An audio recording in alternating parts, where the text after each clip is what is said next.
Blessed One, each material creation, whether it may be the apparent appearance and cessation of inanimate or animate dharmata, such as a sentient being, a stone, a mountain, a great sea or land, or whether this creation may vibrate forth as an entire macrocosmos or a microcosmos, is nothing but a composition of incalculable desire bodies, all linked to the self-deluded mind.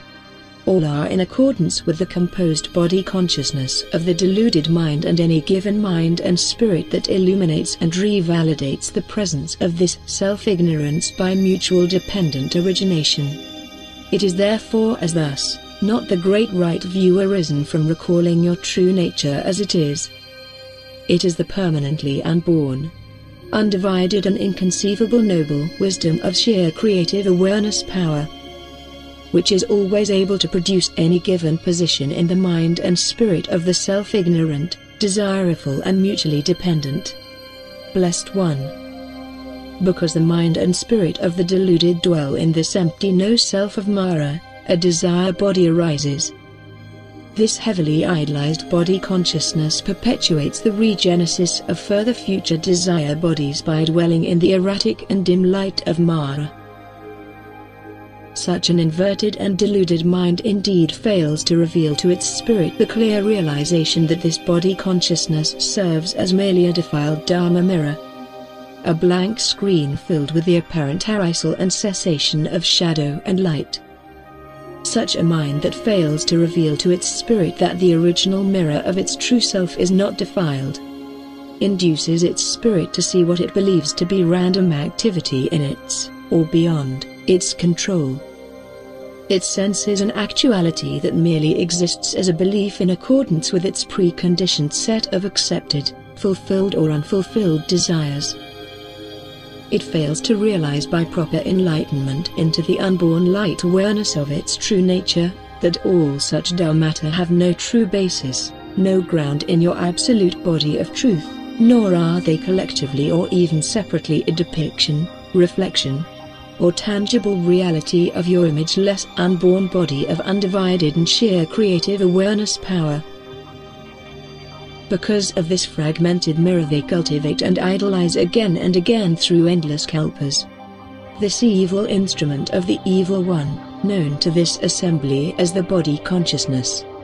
Deeply immersed in its dim light, they have no true vision, no true recollection and no true knowledge of your absolute reality and perfectly uninverted mind.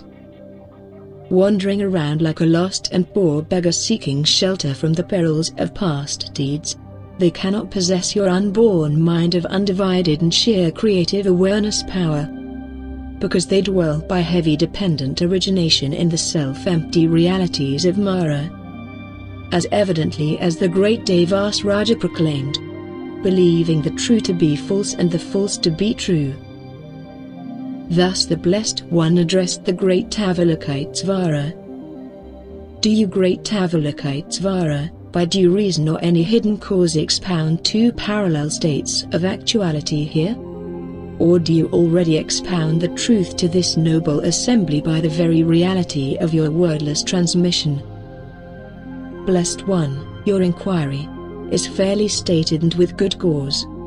By the living principle I already expound the truth to this great assembly, which by due reason is hidden to the deluded mind that relies upon the dim and erratic light of the body consciousness. I do not expound two parallel states of actuality here. Nor should anyone discerning this wordless transmission think of two parallel actual states, where both such states are merely depending on the mind's token position of what is false or right. Why is this? Because the absolute reality of your truth is something that exists as purely itself and not as something else above or beneath the actuality of all things. The actuality of what is perceived and sensed and expressed as random activity or inactivity has only one aspect of reality: the self-empty reality of its illusion. Hence, a sentient being may discern such a reality through measured empirical formulae that are set up in accordance with the conditional relevant facts of actual tangible or non-tangible dimensions. All of this arises in the preconditioned body consciousness of the deluded mind and thereby sensed or discerned as the laws of time, energy and form in various interrelated states of flux. Bound by this delusion through the heavy interference of its body consciousness, Mara, this spirit may with its inverted mind falsely conclude that it has a measured reality of itself that may, voluntarily or involuntarily, belong to this shadow reality of form or emptiness. Such a reality can be seen, heard, felt, smelled or tasted. Therefore it is measured or even sensed as a mere embodied awareness in the great void of something unknowable to its present mind and spirit. The mind trap is now sprung, hinging on the first sensation of any given conceptual moment of birth due to thought awareness, sense awareness, or any other form of body awareness bearing specific embodied qualities. This artificial consciousness of the aforementioned qualities thereby retransforms itself in accordance with all the available karmic conditions, thus bewitching and deceiving the mind and clouding its spirit from recollecting its true self, its unbornness of purely undivided and sheer creative awareness.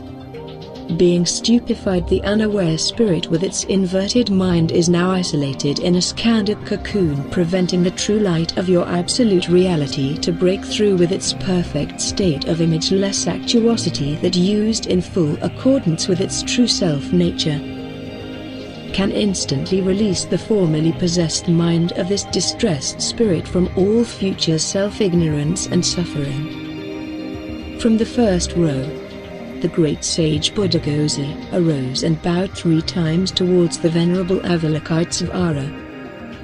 Great One, your transmission is indeed flawless, and yet, although you have transmitted to us a wordless transmission equal to 1,000 sutras and more with such an incomparable eloquence and virtue, I must, for the sake of the suffering, ask this.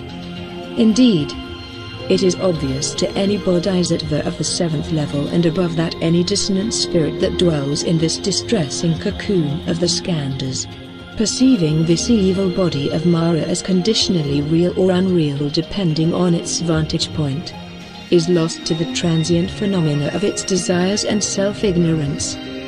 How then should this suffering and dissonant spirit break the spell? Thus instantly realizing the true nature of its mind and emerging victoriously into the nirvanic principle of the way, truth and eternal light of its unborn and everlasting self-nature. Smiling at Buddhaghosa, Avalokitesvara presented a shining ideation as from seemingly nowhere, raising it into the present attention of all, empowering them to discern it as the original sacred tablets of the Heart Sutra. They seem to shine in the presence of everyone with the strong and indefinable dark light of pure Bodhi power. Behold, whosoever Avalokitesvara offered the sutra to touch and hold, from every sage and Mahabodhisattva seated in the 1st, 2nd and 3rd rows, to the great grasp of Buddhaghosa himself, no one could seize this invaluable object of so much veneration and contemplation. None of you can bear to hold or even remotely touch this sutra, although you clearly know the principle behind its conception and cause of presence. Then receive my answer to your question, great Buddhaghosa, and be aware that there is nothing else besides this answer to your question. Let the one understanding my answer instantly find the way, the truth and eternal light of the Blessed One among us. Avalokitesvara then threw the sutra onto the ground of the assembly hall, and as it fell from a great height, the impact shattered this invaluable object of so much veneration and contemplation into pieces, even causing the marble-like ground of the assembly hall to crack. Bowing towards the Blessed One, the great Avalokitesvara pointed at the evidence on the ground. Verily, Blessed One, this is by due cause of your own noble wisdom, the sheer productiveness of all things. Nothing is what it seems to be. What is apparently hidden is that which is there at all times and in all directions. It is indeed the light of all lights, giving birth and destroying all things in the very presence of those entrapped by even a single desire of embodiment. Blessed One, this living principle, at once dark and obscure, is not easily grasped. But once found, it is instantly recognized as ultimately intelligible, permanently superpositional, all-compassionate and indestructible. Simply, that which precedes all creation and all destruction. Its own body equals its own undefiled reality and is thus by a myriad virtues known as Dharmakaya. Therefore, let this wordless transmission, by the grace of your own immeasurable wisdom, be known as the Dharmakaya Sutra.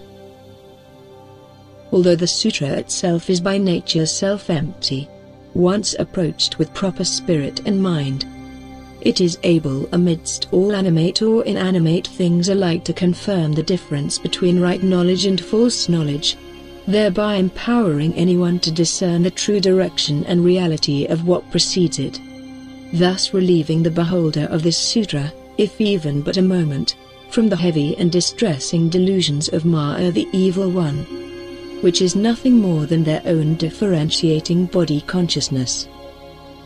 Having said this, the great Avalokitesvara bowed 3 times towards the Blessed One as he withdrew to the first row in the great spiritual hall of Sambhogakaya.